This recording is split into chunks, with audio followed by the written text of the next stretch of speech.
কোন একজন ব্যক্তির হুকুমে নির্দেশে, অর্থাৎ সেই একমাত্র ব্যক্তি শেখ মুজিবের নির্দেশে এখানে কিছু সংগঠিত হয় নাই। শেখ মুজিব সেদিন পাকিস্তান চলে গিয়েছিলেন বন্দী।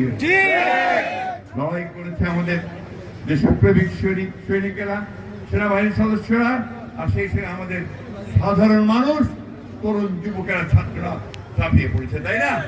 ইতিহাস, তাই তো? আপনারা দেখবেন মুক্তিযুদ্ধের ইতিহাসের মধ্যে খুব কম জায়গায় এটার উল্লেখ আছে, অথচ এখান থেকে কিন্তু যুদ্ধের পরিকল্পনা শুরু হয়েছে। এমএজি ওসমানী সাহেবের নেতৃত্বে আমাদের স্বাধীনতার ঘোষক শহীদ প্রেসিডেন্ট জিয়াউর রহমান সাহেবের উদ্যোগে সব সেক্টর কমান্ডার এখানে মিলিত হয়ে সেই যুদ্ধের পরিকল্পনা করেছিল। এখান থেকেই তারা সেক্টর ভাগ করে তারা হানাদার বাহিনীর পিছনে, পাক হানাদার বাহিনীর বিরুদ্ধে সশস্ত্র যুদ্ধে লিপ্ত হয়েছে। মনে রাখতে হবে আমাদের যে শহীদ প্রেসিডেন্ট জিয়াউর রহমান যে যুদ্ধ শুরু করেছিলেন, সেই যুদ্ধ ছিল পাক হানাদার বাহিনীর বিরুদ্ধে সশস্ত্র যুদ্ধ। এবং তার ওই এক কথা 26শে মার্চ রাত্রে তিনি যে ঘোষণা করেছিলেন, I major Zia declare independence of Bangladesh and I revolt, তাতে করে সমগ্র সেনাবাহিনীর সদস্য যারা বাংলাদেশি ছিলেন এবং অন্যান্য সংগঠনগুলো, তারা একত্রিত হয়ে যুদ্ধে ঝাঁপিয়ে পড়ে এবং মুক্তিকামী সাধারণ মানুষ, যুবক, তরুণ, তারা যুদ্ধে ঝাঁপিয়ে পড়ে।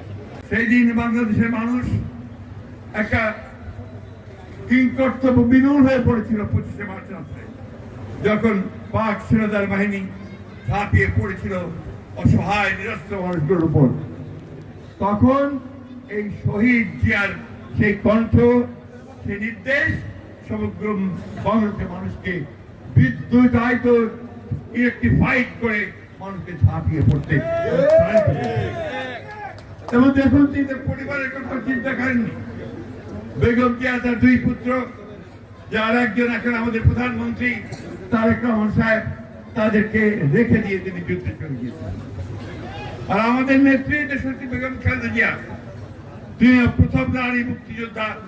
তার কাছে যখন আবেদন এসেছিল যে আমরা অস্ত্র নিয়ে যাচ্ছে, পাক সেনাদের বাহিনী যাচ্ছে, আমরা কি করবো, তিনি নির্দেশ দিয়েছিলেন, আপনারা কেউ অস্ত্র সমর্পণ করবেন না, অস্ত্র দেবেন না।